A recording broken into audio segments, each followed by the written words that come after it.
I was already sweating. There was AC in the room, but I was sweating and I was scared at the same time.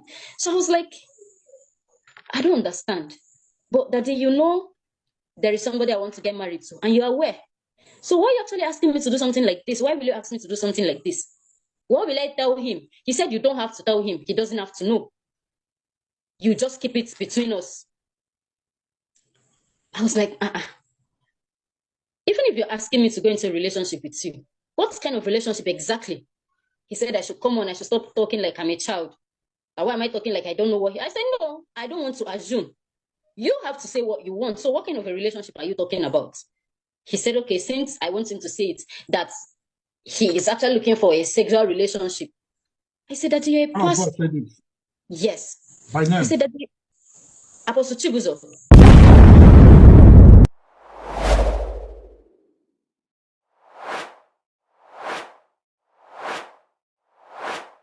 Apostle Chibuzor, Chinyere, the spiritual head of OPM, Omega Power Ministries. Well, I don't think this is going away anytime soon, as more evidence are popping out coming from a lady that alleged that Apostle offered her 10 million naira. Apostle had something to do with her and she got pregnant. And you might be wondering, well, maybe this is consensual. These are maybe a teenager that became an adult or whatever it is. I do not want to give you some kind of stories here and there, and you might think, oh, am I trying to judge Apostle? Was I there? Or how am I sure that this lady is not lying? Well, I will want you to listen to how Apostle handled it. I do not know, maybe Apostle felt that it was so big. When you are like a Geo and even people that are older than you are calling you daddy. It's a trend. It's a trend in the Christendom in Africa where pastors expect, clerics expect, Christians, particularly Pentecostals, they expect you to bow and call them daddy. They believe that they are higher than you. It's as simple as that. They want you to bow, call them daddy. And of course, you know that this is a way for them to manipulate you. This is the way that it's the easiest way for them to order you around and tell you that you're nothing. Well, as it is, you're about to hear something. This is new. This is explosive.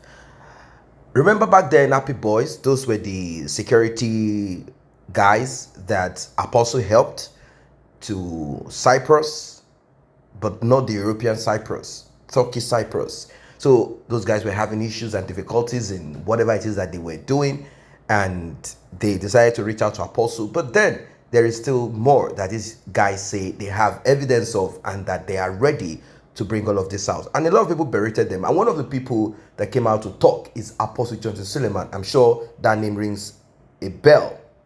He's also someone who is embroiled in scandals like this. An audio got leaked also. If you're on this channel, you would have heard this audio where Apostle said he is not the only one. After all, Apostle Johnson Suleiman does this thing. So what is the big deal? And he even does more. So why is it that his own is like this? Is it not these young girls, young meat? What about Apostle Johnson Suleiman that does both young and old and everything? Now, what is this thing? Now, he claimed that his voice was cloned. Everything is cloned. Even his body, his face, everything has been cloned in getting these girls pregnant.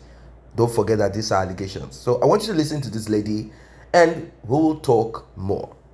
I was already sweating. There was AC in the room, but I was sweating and I was scared at the same time.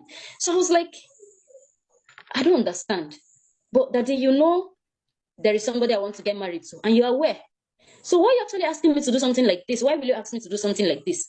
What will I tell him? He said you don't have to tell him. He doesn't have to know. You just keep it between us. I was like, Even if you're asking me to go into a relationship with you, what kind of relationship exactly? He said I should come on, I should stop talking like I'm a child. Why am I talking like I don't know what I said, no, I don't want to assume. You have to say what you want. So what kind of a relationship are you talking about? He said, okay, since I want him to say it, that he is actually looking for a sexual relationship. I said that you're a pastor. Yes. By name? I said that Apostle Chibuzor. Okay, allegedly. Yes. Okay. He said that after all, he's a man. He has flesh and blood running in his vein. In my head, he was saying this to you. yes. In my head, I was trying to comprehend like where this whole idea or whatever it was coming from. So I told him, I said, what if I say no? What if I say no? I want to say no. I don't want to do it. He said, just know that you cannot say no.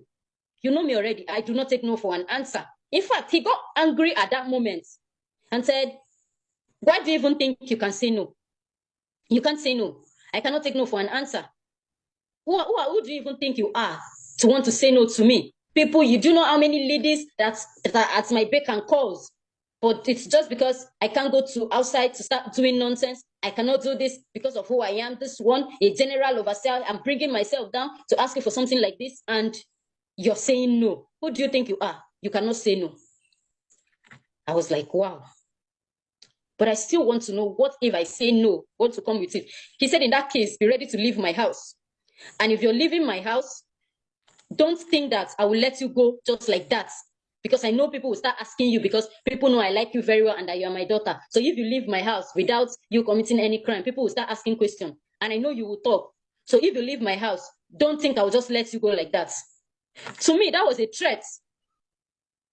It was a threat to me. Allegedly, if it's what he said, it's a threat, yes. Yes. So I don't know if I should say I thought about this whole thing. I could not think about it. I just told him that, please, that I wanted to sleep. This thing was on a Saturday evening. I told him, please, I needed to sleep. I've heard you and I will think about it. I remember the month. Sorry? I remember the month and the year. This was in 2019, between March and April. Okay. Yes. I left his room that day. He was calling me back and I left his room. I went to my room where we do sleep with other children. I couldn't think. I don't know, like, I did not know what to do at that point and I was confused. No. I tried my best to avoid him throughout that day. So the next day, we all went to church. I was in church and he was on the altar preaching. I wasn't seeing him. Everything I was saying was the things he was saying into my head. They keep sounding, they keep coming back, but I was just on my own. I was just there. Nobody knew what I was going through. We came back to the house that Sunday. I tried my possible best to avoid him. And then on Monday, he sent for me. Oh, no. On Monday, he sent for me. That the children came, Daddy, Auntie Lovett, Daddy's calling you. What will I tell the children? If I tell them to go and tell him that I'm not coming, what will I be explaining to them? So I just stood up and I went to meet him. He was like, are you still thinking? I'm sure you've made up your mind about this whole thing, that he doesn't know what I'm thinking about. After all, it's not like I'm a virgin. After all, that if I just agree, whatever I wanted, he will give me.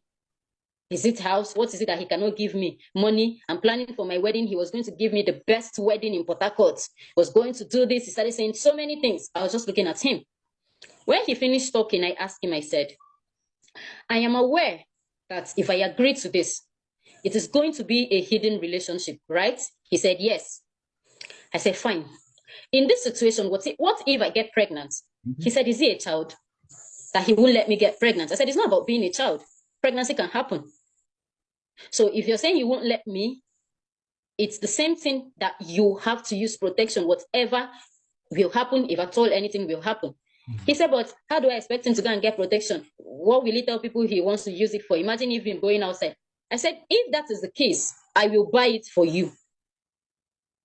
I asked him for money. He gave me 10,000 naira cash that day. And then I went out. I went to everyday supermarkets and I bought him a pack of Durex. Yes. Durex, that's came back to the house. Yes, came back to the house, gave it to him. He was just looking at me and I left. So the next day, he was actually still asking. I have thought about the whole thing because honestly, it's not like I haven't been in a relationship, but someone like him, who he is, the threats, the fear. I was not aware if he had a dirty lifestyle I did not know before now. So I did not know what to be scared of. I didn't know, like, my head was full. So when people are asking, did he rape you? So it wasn't a rape. So when I thought about this whole thing, I said, okay. I told him, fine, if this is what you want, no problem. But on one condition, I don't ever want to get pregnant. He said he has heard me. I should stop preaching. That do I even see him like someone who will not be able to take care of his child if anybody get pregnant for him? I said, okay, thank God you're the one saying this. So the relationship started. It wasn't once, it wasn't twice. He kept demanding for sex. So he had his way. Yes, he had his way. And at each single time, he refuses to use the protection. Are you serious? And I made sure I always reminded him. I said, I asked you to use protection and you're always refusing. He said, I am in his house and I cannot call the shots. I can't tell him what to do in his house. So he called the shots and he decides what happened. And I kept telling him, don't get me pregnant and expect me to go for abortion because I will not. Yeah. I told him this. He said I should stop preaching. I said, no problem. He kept having his way. Now, this whole thing started in March. When you say he kept having his way, what do you mean by that? When I mean that, he kept demanding for sex. Was he? Yes. Did it happen? Did he sleep with you? Did he have sex with you? And it happened. Yes, he kept sleeping with me without protection. Okay. Yes. So, brothers and sisters, this matter is long. When I say long, it is really, really long. This is a woman, a lady, putting her face to it. I'm not saying that she couldn't have made up the story. She could be pregnant for someone else. It could be anything, but there is something that is clear due to the circumstances that majority of women, ladies, find themselves. Financial circumstances. As you can see, the Daddy Geo, I'm talking about Apostle Chibuzor, Chinyere, he has a lot of money coming in from the ministry, from what he does, the church. And being a spiritual leader in his church, it commands this kind of authority and respect. I mean, you know what I mean? And we've seen cases where they will even say, if you talk, you will die. If this happens, you do this will happen to you. Now, she said she had a relationship. She had someone she wanted to marry. The guys in Dubai, United Arab Emirates, trying to struggle. Some might say, what about you? Shut your mouth. Why didn't you wait on your guy? Why didn't you sacrifice that? Sacrifice that love and wait on your soon-to-be husband. Well, as it is, Apostle Chibuzor does a lot of philanthropy. I mean, he's a philanthropist. He does a lot of help, not because majority of the money are coming from his sweat and hard work. Of course, church is also work. It's not a joke. It's just that the returns, if the church is centered on it, money, the pastor will be getting a lot of it. She said someone introduced her to Apostle, not on relationship basis, but to bring her in. And we are hearing that Apostle Chibuzor's sister is actually the one that does that job, the job of bringing in young ladies. I do not know the purpose of Apostle sleeping with these women, getting them pregnant. I cannot understand. I do not know. I cannot explain. Is it a spiritual exercise? I don't know. Is it that Apostle is a sinner that just learned the Christian thing? You know, I can be a pastor, I can preach. I don't know. Is Apostle struck by some, they call it Jezebel spirit, marine powers or something? I don't know. Is it the ancestral spirit of where Apostle is from? I mean, the covenant working in the life of Apostle, I don't know. But what we know is that this young lady said she went to Benin Republic with Apostle and Apostle's lawyer and some other ladies that got pregnant for Apostle, and they did DNA test, but she was refused a copy of it, because giving the copy to her will solidify her claim, and they are afraid of her. They do not know what she can do, and now she's out. And the society that we live in, particularly clerics, oftentimes they bribe politicians need them during elections. So it's not like there is this law put in place to do this and that, unless this lady takes this to justice court. If she's listening, if she takes this to the justice court, I mean the one they do on YouTube, If she takes this to justice court, Apostle can be called, but then the jurisdiction also is an issue. This lady, I don't know if she's based in Lagos. She could be based in Lagos and invite Apostle over. And if she decides to do this, like, no, Apostle must come. Apostle will have no other option. The court will invite Apostle and DNA will be done. And the kind of DNA that will be done will not be the type that Apostle can manipulate. But as it is, Apostle, is this your child? I mean, the baby she's talking about or not? Take care of your child and let this mess die off. Like and share, subscribe.